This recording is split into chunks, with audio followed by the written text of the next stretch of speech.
अस्सलाम वालेकुम दोस्तों, मैं हूं मुकर्रम तरीन अपने प्रोग्राम गर्दिश गर के साथ। आज बहुत सारी बातें करेंगे, कुछ एक्सपीरियंस की बातें, कुछ नॉलेज की बातें, कुछ न्यूज़ होगी मिली जुली। मैं शुरू करता हूं। सबसे पहले पाकिस्तान का एक बहुत बड़ा इवेंट, जो कैलेंडर इवेंट है, हर साल बाकायदगी से मनाया जाता है, वो चिलम जोशी फेस्टिवल जो 14 मई से स्टार्ट हो रहा है। उसके ऊपर पूरे पाकिस्तान की, फिर केपी के गवर्नमेंट की, फिर डिस्ट्रिक्ट गवर्नमेंट चित्राल की उसके ऊपर बड़ी निगाह है।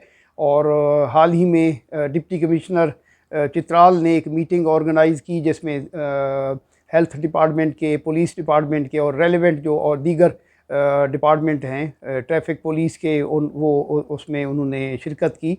और चिलम जोशी इवेंट जो है ये काफ़ी बड़ा इवेंट होता है। केपी के गवर्नमेंट का के दो बड़े इवेंट हैं, एक शंदूर पोलो फेस्टिवल जो जुलाई में होता है, और ये एक चिलम जोशी जो कैलाश में होता है इन मई में। तो ये दोनों इवेंट ऐसे हैं जिस पर फॉरेनर की बहुत बड़ी तादाद आती है। मेरे ख्याल में इसमें और तवज्जो दी जाए तो ये हम ज़्यादा फॉरेनर को अट्रैक्ट कर सकते हैं, उनको फैसिलिटेट करके बेहतर इंतज़ामात के हवाले से। बहरहाल एक कोशिश जारी है बेहतर से बेहतर की। और ये डिस्ट्रिक्ट गवर्नमेंट चित्राल ने जो मीटिंग हुई उसमें बड़ा अच्छा उन्होंने किया। रोड्स की जो कंडीशंस हैं उसको भी रिव्यू किया कि जहाँ जहाँ रोड की रिपेयर होनी है थोड़ी सी वो रिपेयर की जाए। जो ऑफ रोड है अयोन से आनवर्ड बम्बोरे तक और दीगर जो वैलीज़ हैं उस तक जो ऑफ रोड है उसको ज़रा बेहतर किया जाए। और ट्रैफिक पुलिस की ड्यूटीज़ पे को भी डिस्कस किया गया कि ट्रैफिक पुलिस वहाँ डिप्यूट होगी ताकि ट्रैफिक का फ़्लो चलता रहे। और पार्किंग बहुत बड़ा इशू होता है इस फेस्टिवल में। लोग बिल्कुल नैरो एक पैच बनता है जहाँ अगर गाड़ी किसी ने पार्क कर ली तो रास्ता ब्लॉक हो जाता है। और इतनी बड़ी तादाद में गाड़ियों का वहाँ पहुँचना और पार्किंग ख़ास तौर पे अयोन में भी ब्लॉकेज हो जाती है बहुत बड़ी।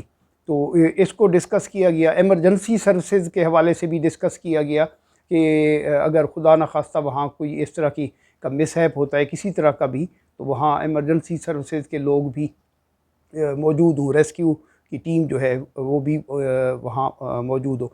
सिक्योरिटी के हवाले से पुलिस को डिप्यूट किया गया कि वहाँ पुलिस होगी, सिक्योरिटी को देखेगी। और ख़ास तौर पे जो उनकी मजहबी रसूमात हैं कैलाश के लोगों की, उसमें किसी तरह की रुकावट ना आए, किसी तरह की रुकावट कोई लोग भी ना बने, ताकि उनको अच्छे तरीके से वो अपनी वो कर सकें। ये काफ़ी बड़ा इवेंट है, इसमें जाना चाहिए और अच्छी यादें, जो भी जाता है अच्छी यादें लेकर आता है। इस सिलसिले में मैं अपनी थोड़ी सी एक्सपीरियंस की कुछ बात बताऊंगा। जब भी आप चिलम जोशी जाएं कोशिश करें कि इन दिनों में, क्योंकि रश ज़्यादा होता है तो होटल जो है वो पैक होते हैं। और होटल्स के जो मालकान हैं वो इन दिनों खूब पैसे भी कमाते हैं। डेफिनेटली वो सारा साल उनका फोकस इसी पे होता है। तो होटल के नॉर्मली चार्जेस ज़्यादा होते हैं, उस वजह से आपको होटल सर्च करने में थोड़ा सा मुश्किल होती है। तो उसका बंदोबस्त पहले करके जाएं। और दूसरी चीज़ जो मैं एक आपसे शेयर करूं कि जब भी आप जाएं टाइम आपने इस तरह का सिलेक्ट करना है कि रास्ते में आपको कोई पीक आर ना हो, कि ब्लॉकेज ना मिले। वरना अगर ब्लॉकेज में आप फंस गए तो 2 घंटे 3 घंटे 4 घंटे भी ब्लॉकेज सम टाइम रहती है, क्योंकि जीप्स और गाड़ियाँ, कारें, ये अयोन तक तो कोस्टर भी वहाँ पहुँचे होते हैं, तो उनकी बिल्कुल तंग गलियाँ हैं, तो उसमें बहुत प्रॉब्लम होता है। और ख़ास तौर पे जो बाइक पे जाने वाले हैं वो ज़रा इस पे ख्याल करें कि अपना टाइम इस तरह का सिलेक्ट करें कि आप वहाँ फंसे ना रहें। और तीसरी बात कि आप उनके कल्चर को एंजॉय करें और उनको किसी तरह की उनकी जो रसूमात हैं उसमें बिल्कुल हायल ना हो। और फ़ोटोग्राफ़ी भी करें आप, लेकिन देखें उसमें नेगेटिविटी कोई चीज़ ना हो, पॉजिटिव हो, जिसमें पाकिस्तान का इमेज बेहतर हो। तो ये इस तरह की चीज़ें हैं, ये इसको खूब एंजॉय करें। ये 14 मई से कोई 18 मई तक, तकरीबन 17-18 मई तक ये क्लोज होता है। 14 से ये फेस्टिवल स्टार्ट हो रहा है। और मेरे पास एक और ख़बर हुंज़ा से है। हुंज़ा की जो डिस्ट्रिक्ट गवर्नमेंट है उन्होंने एक नोटिफिकेशन जारी किया है कि हुंजा में कुछ 342 होटल्स ऐसे हैं जो टोटल होटल्स हैं, और उनमें उन्होंने कोई 204 होटल को ख़तरनाक होटल डिक्लेयर करके उसमें फॉरेनर्स के स्टे को उन्होंने बैन कर दिया है कि यहाँ फॉरेनर नहीं ठहर सकते, क्योंकि मौजूदा जो पाकिस्तान और इंडिया की सिचुएशन है उसको देखते हुए हुंजा में बहुत ज़्यादा फॉरेनर आते हैं। तो किसी तरह के मिसहैप से बचने के लिए डिस्ट्रिक्ट गवर्नमेंट ने एक हिफाजती तौर पे ये स्टेप लिया है, और ये 342 होटल्स टोटल में से उन्होंने 45 होटल को कदरे महफूज का लिखा है। मुस्तकिल महफूज नहीं लिखा, क्योंकि पाकिस्तानी पुलिस है, तो अगर खुदा न खास्ता कोई मिसहैप हो जाए तो वो कहेंगे कि हमने कम्प्लीटली महफूज तो नहीं लिखा था, कदरे महफूज लिखा है। तो कदरे महफूज से मुराद है कि कुछ भी फिर भी हो सकता है। अल्लाह ताला सबको अपनी हिफ्ज़-ओ-मान में रखे। तो इतनी बड़ी तादाद, और मेरे ख़्याल में सिक्योरिटी को सबसे पहले देखना चाहिए। जब तक आप सिक्योरिटी को नहीं एश्योर करेंगे तब तक आपका फॉरेनर टूरिस्ट तो दूर की बात, आपके लोकल टूरिस्ट भी नहीं आ पाएंगे। तो ये सबसे पहली चीज़ जो है वो सिक्योरिटी होती है कि आप वहाँ उस जगह को सेफ़ बनाएं और लोगों की जो मूवमेंट है उसमें किसी तरह का खलल ना आए। बहरहाल ये एक चीज़ थी उसमें, और नोटिफिकेशन में बड़ा सख्ती से कहा गया है कि जो भी होटल ओनर इसकी वायलेशन करेगा, किसी फॉरेनर को स्टे देगा, तो उसके ख़िलाफ़ भी कार्रवाई होगी और उसकी होटल को भी ताले लग सकते हैं। तो आप एहतियात करें, अगर आपकी हुंजा में होटल है तो उसको ज़रा आप वेरिफिकेशन कर लें। तुर्की से ख़बर है कि तुर्की ने अपना 2025 का जो प्लानिंग है टूरिज़म की वो की है। तुर्की मेरे ख़्याल में मैं कहूँगा कि टूरिज़म में वो बड़ा काम कर रहा है, और उसकी जो इकॉनमी है वो भी टूरिज़म पे अब डिपेंडेंसी हो गई है। पूरे हम लास्ट ईयर तुर्की गए तो हमने देखा वहाँ तुर्की ने टूरिज़म पे काफ़ी काम किया। तमाम शहरों में, तमाम रीजन्स में काफ़ी ज़्यादा काम हो रहा है। तुर्की के मैं आदाद व शुमार देख रहा था कि उस पर 3.3 मिलियन जो है ना वो उसमें जॉब्स क्रिएट होंगी इस साल में। उन्होंने जो टारगेट किया है, जो उनको रोज़गार मकामी लोगों को मिलेगा। और तुर्की का जो टूरिज़म से जो तुर्की अर्न करता है वो उनका टोटल जीडीपी का 12% बनता है। बहुत बड़ा शेयर है जो टूरिज़म पे, जैसे मैंने आपको बताया। तो तुर्की उसके ऊपर काफ़ी लगा भी काफ़ी रहा है। वो अपनी जो साइड्स हैं उस पे भी काफ़ी उसको डेवलप किया है तुर्की ने, और नई जगह भी तुर्की खोलता जा रहा है ताकि ज़्यादा से ज़्यादा टूरिस्ट को लाया जाए। क्योंकि यूरोप के किनारे पे बैठने में वो इस चीज़ का बेनिफिट लेते हैं कि हम यूरोप के गेटवे पे हैं, तो यूरोप को मैक्सिमम हम कैप्चर करें, और यूरोप आए तो उनकी इकॉनमी बेहतर होगी। मलेशिया से बड़ी अच्छी ख़बर है। हमारा बिरादर इस्लामी मुल्क कुछ ही अरसे में उसने चंद अच्छे लोग आए, तो उनकी पॉलिसीज़ की वजह से मलेशिया अब एक बहुत बड़ी स्ट्रॉन्ग इकॉनमी बन गया। टूरिज़म का हब है और खुशहाली है वहाँ, और एक मॉडल है मेरे ख़्याल में, उसको देखना चाहिए। बहरहाल मलेशिया से एक ख़बर है कि यूनाइटेड नेशन का जो टूरिज़म डिपार्टमेंट है, UNWTO, उन्होंने फ़ैसला किया है कि मलेशिया को इस साल 2025 का वर्ल्ड टूरिज़म डे का ऑफिशियल होस्ट उन्होंने अनाउंस किया है। अब पूरी दुनिया में वर्ल्ड टूरिज़म डे 27 सितंबर को मनाया जाता है। पाकिस्तान में भी मनाया जाता है, हम भरपूर तरीके से मनाते हैं। दुनिया के तमाम ममालिक में वर्ल्ड टूरिज़म डे मनाया जाता है, लेकिन पूरी दुनिया का एक यूनाइटेड नेशन की अनाउंसमेंट के हवाले से एक ऑफिशियल जो मेज़बान है वो मलेशिया होगा इस साल।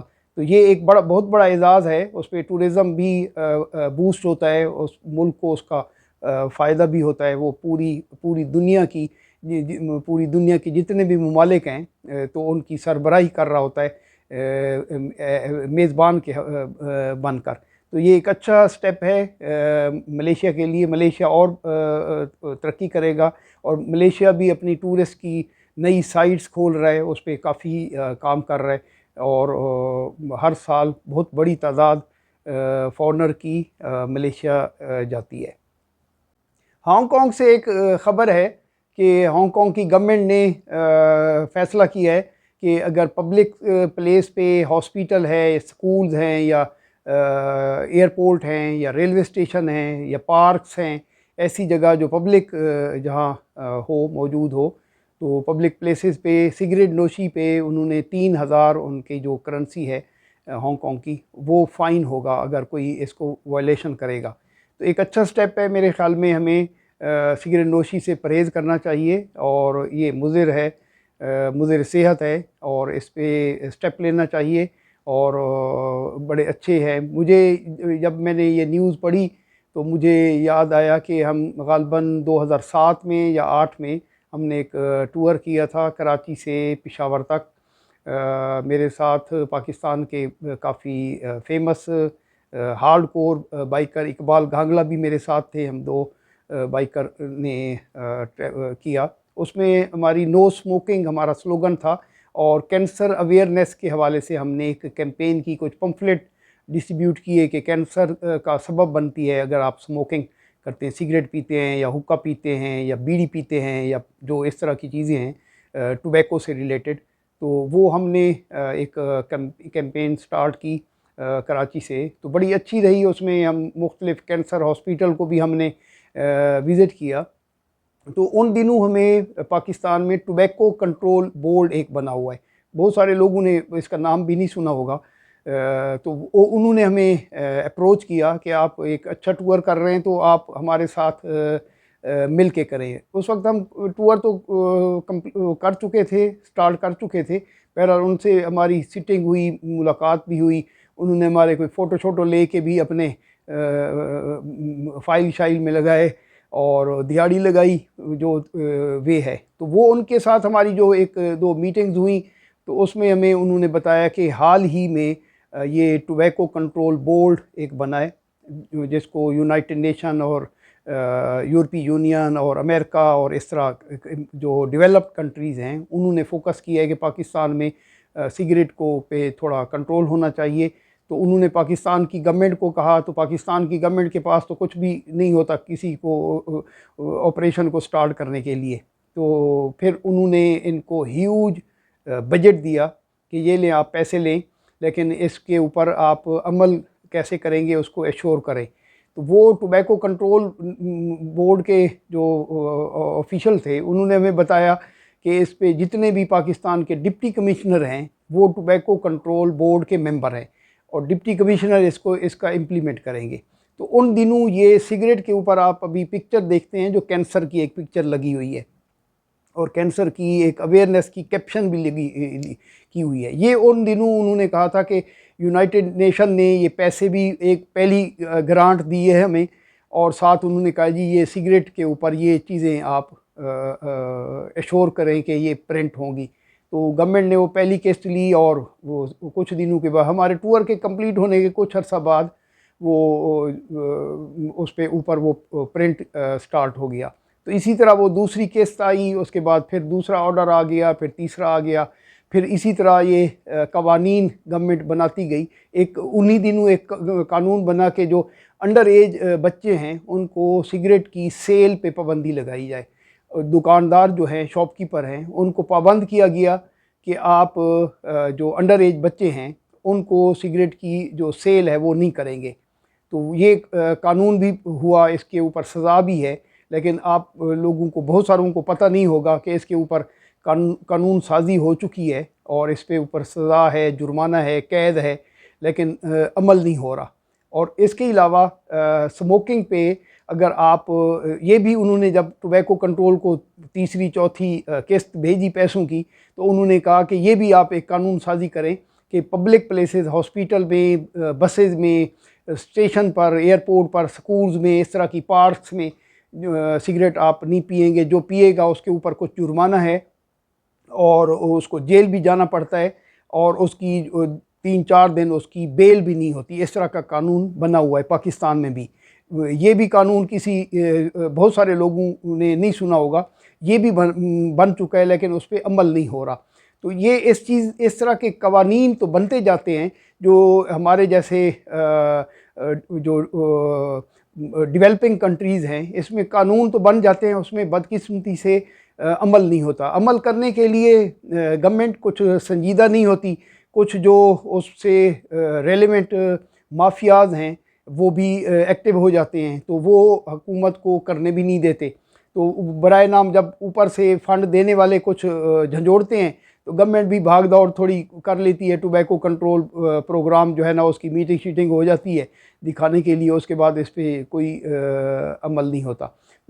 पिछले दिनों हम कुछ दोस्तों के साथ ऐसे पार्क में बैठे थे, बाइकर से गपशप हो रही थी, तो साथ एक बंदा बैठा हुआ था तो वो स्मोकिंग कर रहा था। तो हमने ऐसे गपशप में उसको कहा कि, हमारे एक दोस्त ने कहा कि आप सिगरेट पी रहे हैं तो पब्लिक पार्क में सिगरेट पीना मना है, तो आप सिगरेट बंद कर दें। तो वो सिगरेट पीता रहा। फिर दूसरा दोस्त था, उसने भी कहा अंकल आप सिगरेट बंद कर दें, सिगरेट पीना तो मना है और इस पर FIR आपके ऊपर हो जाएगी, आप को पुलिस अरेस्ट कर लेगी। तो वो आगे कहने लगा कि ये 5 रुपए की सिगरेट है, मैं सिगरेट फेंक दूँ। तो ये यहाँ तो ये इस तरह का जवाब होता है। कोई अमल नहीं है, लोगों को, बहुत सारों को पता ही नहीं है। जब लोगों को इस तरह की आगाही होगी तो तब जो है वो इस पर अमल भी यकीनन होगा। तो हांगकांग ने फ़ैसला किया है, लेकिन वो यकीन है कि वो सख्ती से इस पर अमल भी कराएंगे। पाकिस्तान जैसा कानून नहीं होगा कि यहाँ बच्चों को भी सिगरेट, आप किसी भी शॉप पे कोई बच्चा भेज दें वो सिगरेट ले आएगा। ये इस पर सख्त कानून बना हुआ है। और इसी तरह आप पब्लिक प्लेस पे, स्टेशन, एयरपोर्ट, कहीं भी जाके खड़े होकर सिगरेट पीते रहें तो कोई आपको कुछ नहीं कहेगा, लोग कुछ नहीं कहेंगे। और जिनको पता है कानून के जो रखवाले हैं उनको पता है, तो वो कोई दिलचस्पी नहीं लेते। कि वो कहते हैं कि हमें अभी इस तरह के अहकामात नहीं आए, जब ऊपर से ऑर्डर आएगा कि वो डबल सवारी वाले को पकड़ना है तो तब हम पकड़ना शुरू करेंगे, ट्रिपल वाले को पकड़ना है तब पकड़ना शुरू कर देंगे, अदरवाइज़ मुल्क चल रहा है तो चलता रहे। UAE से बड़ी अच्छी एक मैं आपसे शेयर करूंगा। एक न्यूज़ मैंने पढ़ी अबू धाबी से, ख़ास तौर पे, कि मैं सोच रहा था कि पूरा UAE देखें, पूरा रेत से भरा हुआ है, ज़रात उधर नहीं है, इंडस्ट्री उधर अब कुछ हुई है, उसके अलावा उनके पास कुछ नहीं है। और वो देखें दुनिया की रिचेस्ट इकॉनमी है और दुनिया की टॉप जो टूरिस्ट डेस्टिनेशन है, UAE का शुमार उसमें आता है कि ये आप जो दुनिया की टॉप डेस्टिनेशन है उसमें आप यहाँ जाएं, यहाँ सेफ्टी भी है, सिक्योरिटी भी है और आपको फ्रीडम भी है और आपको जो चीज़ आप चाहेंगे वो मिलेगी। और वो उसके ऊपर काम भी कर रहे हैं। और काम ऐसे कि मैंने न्यूज़ पढ़ी कि अबू धाबी में उन्होंने एक अभी इत्तेहाद एयरलाइन, जो उनकी एयरलाइन है, उसके साथ मिल के जो department of culture and tourism, उनका DCT एक डिपार्टमेंट है, तो उनके साथ इत्तेहाद एयरलाइन, दोनों के जॉइंट वेंचर से एक उन्होंने प्लान अनाउंस किया है। वो है अबू धाबी स्टॉप ओवर के नाम से एक प्रोजेक्ट उन्होंने लॉन्च किया अभी। बड़ा अच्छा प्रोजेक्ट है और इसमें उन्होंने पिछले साल इसको इंट्रोडक्टरी एक तारुफी तौर पे इसको स्टार्ट किया था। उसमें 85,000 जो टूरिस्ट हैं वो स्टॉप ओवर के तौर पे वहाँ रुके। और ये प्रोजेक्ट उन्होंने इस साल उन्होंने इसको 2025 में उन्होंने 1,30,000 टूरिस्ट का टारगेट उन्होंने रखा है। अच्छा, ये वो टूरिस्ट हैं जो स्पेशली उनका है कि स्पेशली दुबई या अबू धाबी या शारजा, जो उनकी UAE की स्टेट्स हैं, उसमें स्पेशली ना आए।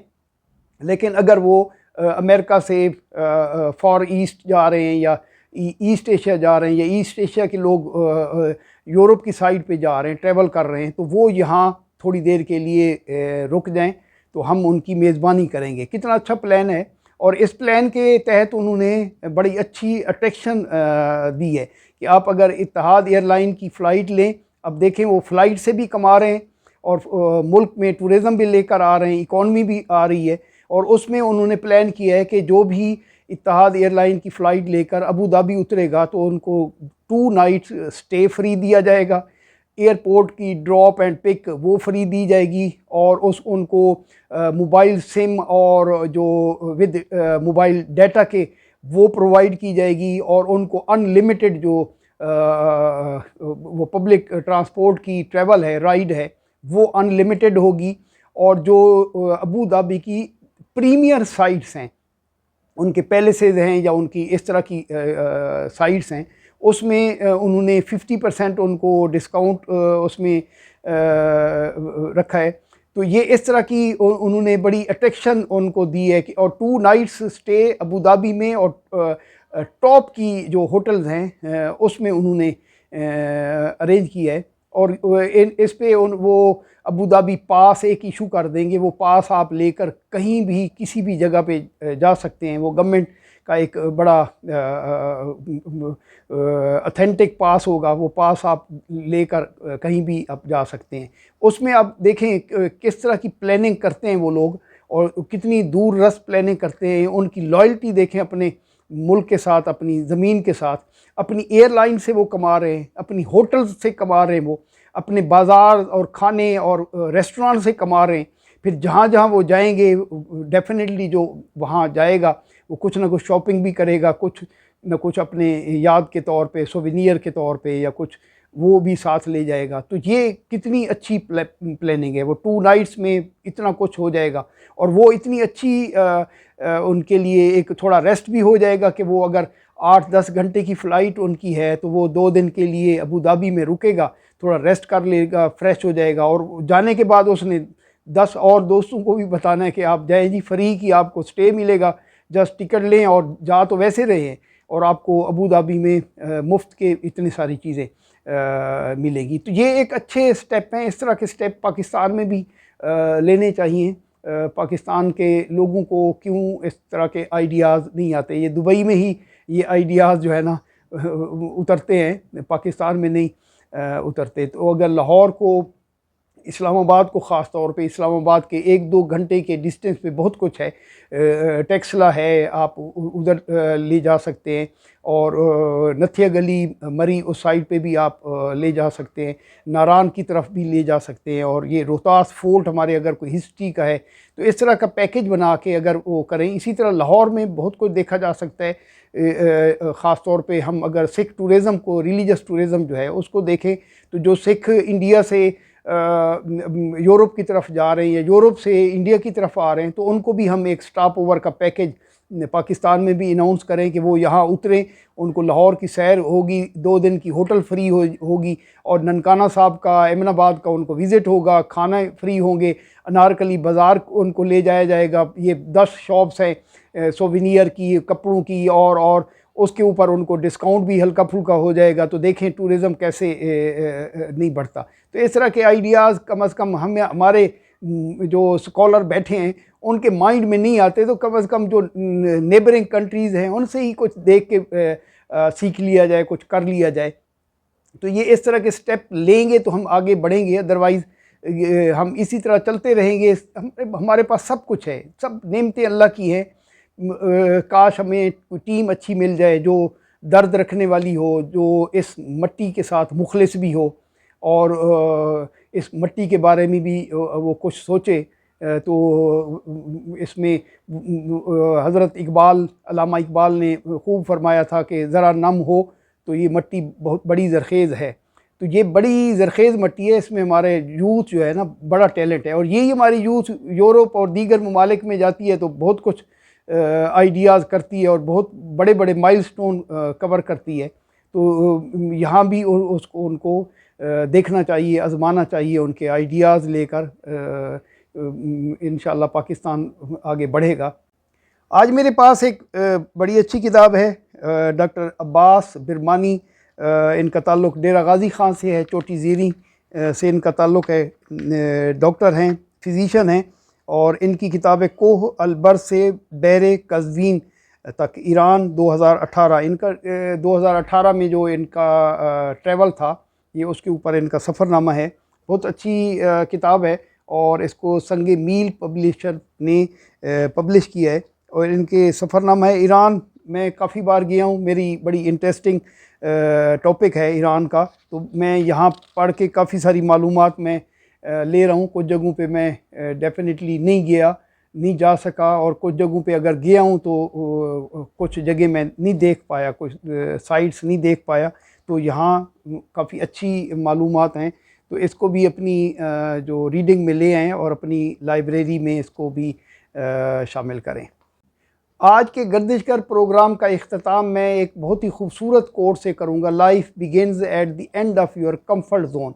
आप जब अपने कंफर्ट जोन से निकलेंगे तब ही आपकी रियल लाइफ स्टार्ट हो जाएगी। वही ज़िंदगी जो नेचर के करीब होगी, वही ज़िंदगी जो खूबसूरत होगी, हुस्न से भरपूर होगी। तो अपने कंफर्ट जोन से निकलें और ज़िंदगी की खूबसूरत यादें अपने साथ समेटें। अपना और अपने अजीज़ व अकारिब का, दोस्त अहबाब का ख्याल रखिएगा। अल्लाह हाफ़िज़।